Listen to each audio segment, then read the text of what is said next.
उत्साहात साजरा केला जातोय। ओएसिस फर्टिलिटीच्या तज्ञांनी IVF उपचार पद्धतीद्वारे 1 लाखांहून अधिक जोडप्यांना मातृत्व प्राप्तीचा आनंद दिला आहे। मोफत अपॉइंटमेंट बुक करण्यासाठी आजच संपर्क साधा। आणि त्या पार्श्वभूमीवर जालन्यामध्ये रेवलगावच्या जिल्हा परिषद शाळेमध्ये विद्यार्थ्यांनी भाषण सादर केली। मात्र दरवर्षीप्रमाणे चर्चा झाली ती म्हणजे कार्तिक वजीरच्या भाषणाची।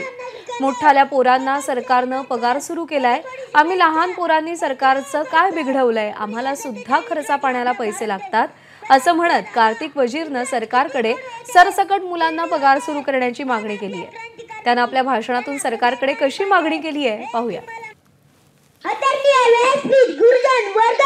माझे बालमित्र आणि गावातील उपस्थित तमाम नागरिकांना स्वातंत्र्य दिनाच्या कोटी कोटी शुभेच्छा।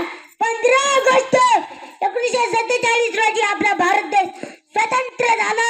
इंग्रज किती कडू होते, जुलमी होते, पण आपल्या क्रांतिकारकांनी त्यांना कसे पाणी पाजले हे तुम्हाला माझ्या मित्रांनी सांगितले। आपल्याला स्वातंत्र्य मिळाले, पण आमच्या सारख्या बारकाल्या पोरांना खरंच स्वातंत्र्य आहे का? कोणी येते आम्हालाच काम सांगते, घरातली बारीक सारीक सारे आम्हीच करतो, रानातल्या कामाला पण आम्हालाच देतात आणि सुट्टी असली की घरचे काम, रानातले काम। स्वातंत्र्य नावाला काही गोष्ट आहे की नाही? आम्हाला मिळालेलं स्वातंत्र्य नावाचा गलत इस्तेमाल करायला लागले ते मोठाले माणसं। सरकार आता मोठाल्या मुलांना पगार सुरू करणार। आधी असताना काही काम धंदा नाही आणि वरून पगार सुरू केलाय।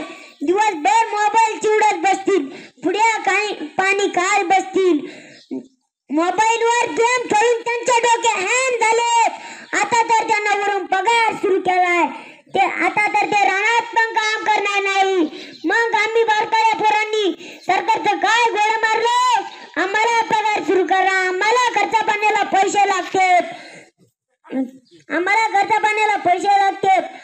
सरकारने बारीक सारीक लाडक्या लेकरू योजना आणावी आणि सरसकट बारकाल्या मुलांना पगार सुरू करावा। मग आम्हाला पगार, मोठाल्या मुलांना पगार, मोठाल्या माणसांना पगार, लेकीला पगार, सुनेला पगार, मग तर काय सगळ्यांनाच पगार। काम करायची गरज नाही, फुकटचं बसून खायचं बंद करा हे सगळं। अशाने अशी पिढी तयार होईल, मग पुन्हा इंग्रज तुम्हाला गुलाम करतील। मग का जर इंग्रज आले तर तुम्हाला एवढे अशी लोक कसे झाले समजतील? म्हणून मग तुम्हाला आवताला नाही तर नांगराला झुकतील। म्हणून म्हणतो शाने व्हा, कष्ट करा, कष्टाशिवाय पर्याय नाही। या जगात आईबापाच्या प्रेमाशिवाय काहीच फुकट मिळत नाही। एवढं बोलून मी माझे अनमोल विचार थांबवतो। जय हिंद, जय भारत। ABP माझा, उघडा डोळे बघा नीट।